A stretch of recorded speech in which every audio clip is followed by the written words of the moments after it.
Oke guys, di awal masuk kita akan disambut oleh patung proklamasi yang dibacakan oleh Insinyur Soekarno dan Muhammad Hatta. Lalu di belakangnya terdapat Tugu Pahlawan yang tingginya sekitar 41,15 meter.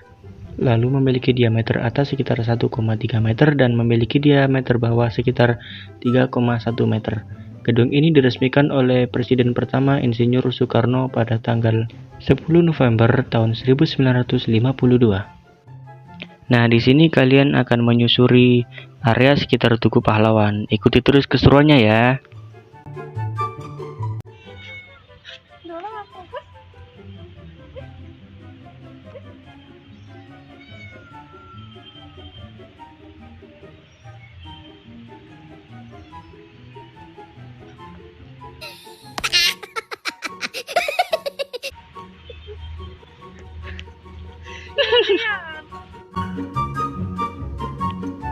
Ya, di samping kiri kita akan melihat ilustrasi mobil dari Bung Tomo dan juga ada patung dari Bung Tomo itu sendiri. Lalu di sisi kanan kita akan melihat Tugu Pahlawan yang menjadi ikon kota Surabaya.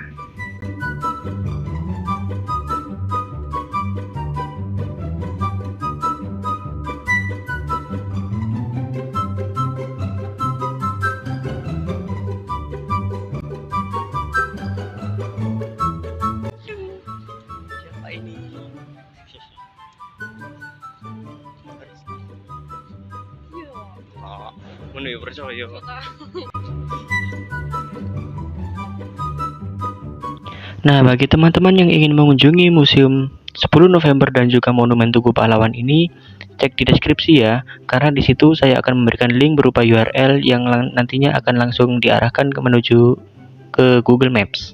Mudah bukan?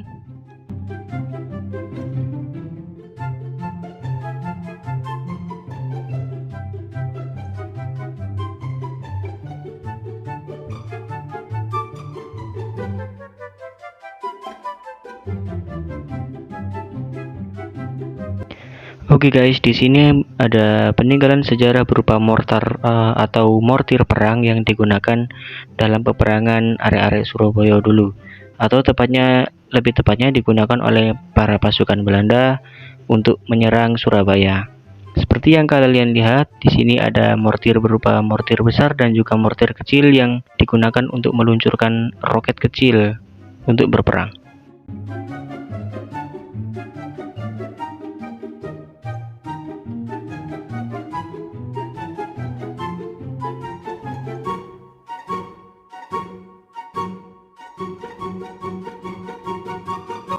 Oke guys, lanjut. Di sini ada mortir bertipe M52 yang memiliki diameter 120 mm.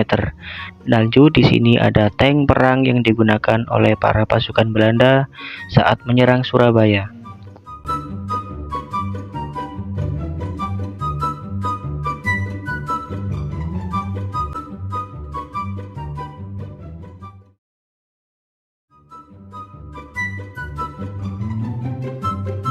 Oke guys, setelah puas mengelilingi area Monumen Tugu Pahlawan, kita akan mengarahkan kalian untuk masuk ke Museum 10 November yang berada di area kawasan sekitar Monumen Tugu Pahlawan ini. Nah, Museum 10 November ini berada di bawah tanah. Kalau bagi kalian yang belum tahu, kita akan turun terlebih dahulu untuk memasuki kawasan museum ini.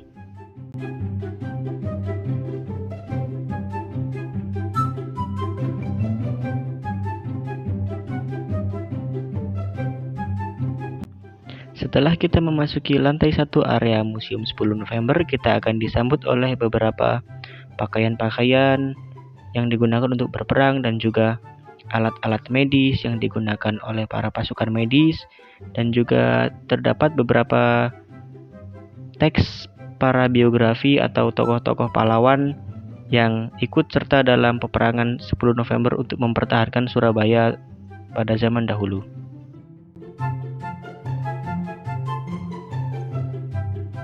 Di lantai 1 juga terdapat miniatur tentang rapat pada zaman dahulu.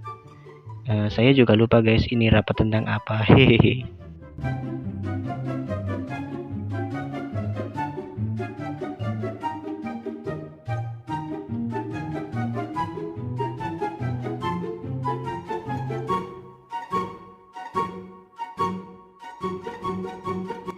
Lanjut ke lantai 2, di sini ada ruang audiovisual dan juga ada ruang senjata dan ada juga beberapa koleksi-koleksi uang pada zaman dahulu yang digunakan untuk transaksi untuk membeli barang dan juga sejenisnya.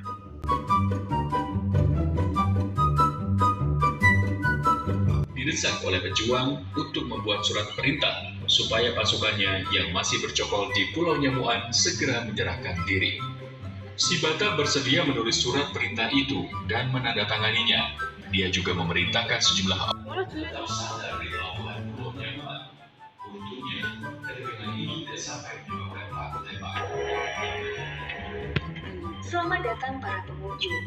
Saat ini Anda berada dalam area Giliran strategis Museum 10 November yang berada di Tugu Pahlawan Surabaya. Agar memudahkan kita mengikuti jejak para pejuang dalam mempertahankan kemerdekaan Republik Indonesia, mari kita dengarkan setiap etapa perjuangan arek-arek Surabaya.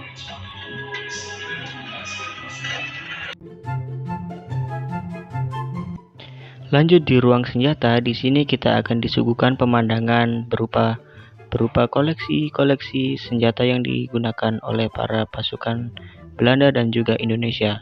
Seperti yang terlihat di sini terdapat beberapa laras panjang seperti sniper dan juga ada pistol, flare gun dan juga masih banyak lainnya.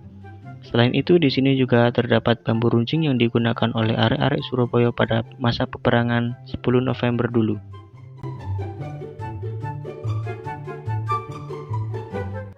Nah, ini merupakan miniatur gedung atau kantor Gubernur Jawa Timur yang berada di Surabaya. Selanjutnya di sini ada peta migrasi para masyarakat Surabaya, ya guys.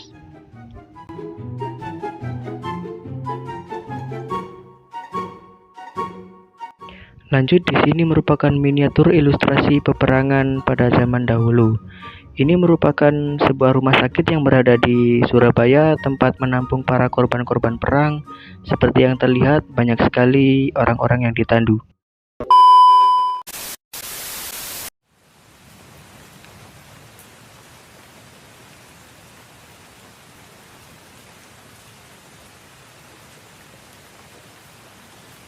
Setelah keluar dari area Museum 10 November, kita kembali ke Monumen Tugu Pahlawan. Ternyata di luar hujan ya guys. Sambil menunggu hujan reda, kita akan bersantai dulu dan juga meneduh di sini.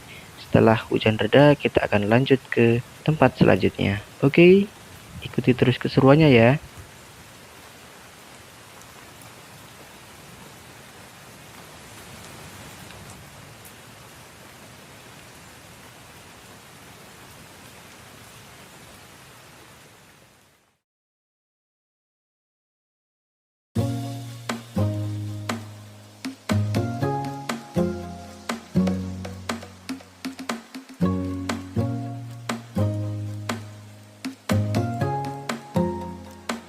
Halo Jil.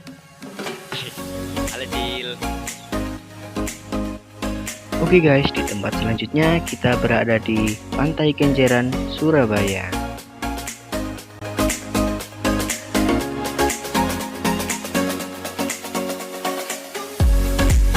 Lihatlah airnya surut teman-teman. Mari kita donasi untuk beli air.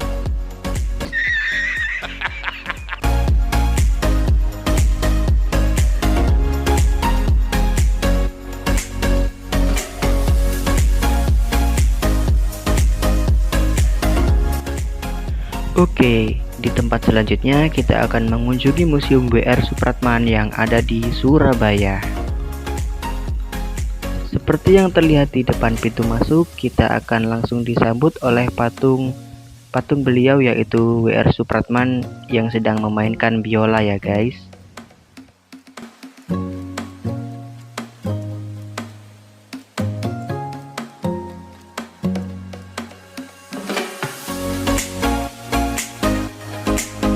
Oke guys, di ruang pertama ini kalian akan disuguhkan oleh gambar-gambar seperti naskah asli lagu Indonesia Raya dan juga beberapa lagu karya WR Supratman dan yang lainnya lagi. Di sini ada juga beberapa foto dan juga penjelasan mengenai biografi hidup WR Supratman. Di gambar-gambar ini juga dijelaskan tentang perjuangan W.R. Supratman untuk kemerdekaan Indonesia, peran beliau dalam Kongres Pemuda, dan juga banyak lagi yang lainnya. Di ruangan ini juga terdapat imitasi atau tiruan biola kesayangan W.R. Supratman ya guys. Hai, cewek, boleh kenalan nggak?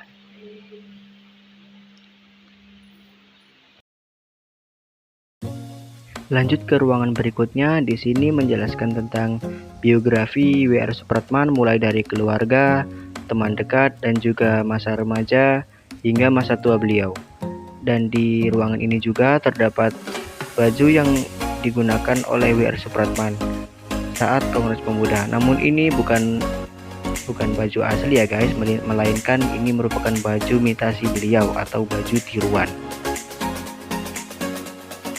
Nah, di sini saya akan mengajak kalian untuk sedikit membaca buku biografi singkat mengenai W.R. Supratman ya guys.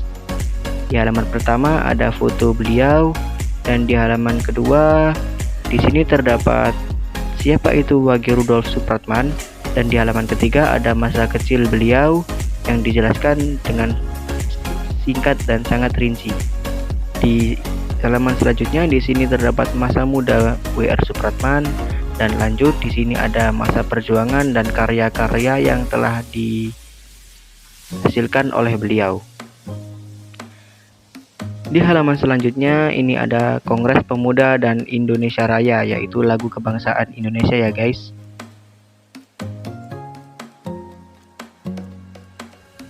Lalu di halaman selanjutnya kita akan diberikan wawasan mengenai wafatnya W.R. Supratman, tentang tanggal dan di mana tempat ia meninggal.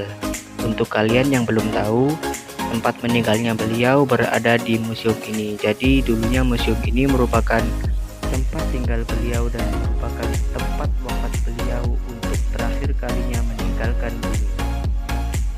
Lanjut di ruangan selanjutnya, di sini terdapat peta Jawa Timur, peta tempat di mana terdapat nama jalan W.R. Supratman di berbagai kota di penjuru Jawa Timur ya guys. Lalu di sini juga terdapat beberapa koleksi mata uang dari tahun ke tahun yang digunakan Indonesia untuk melakukan transaksi dan juga merupakan alat pembayaran yang sah.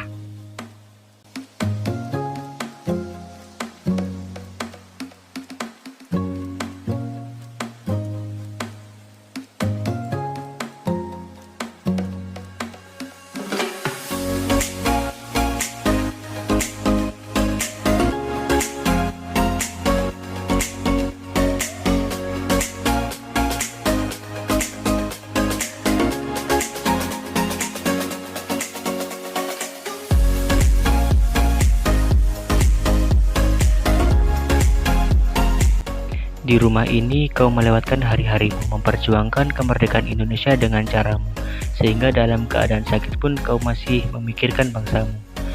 2 hari sebelum kau berpulang menghadap Yang Maha Kuasa, engkau menuliskan, "Nasibku sudah begini, inilah yang disukai pemerintah Hindia Belanda. Biarlah saya meninggal, saya ikhlas. Saya toh sudah berusaha, berjuang dengan caraku, dengan biolaku. Saya yakin Indonesia pasti merdeka."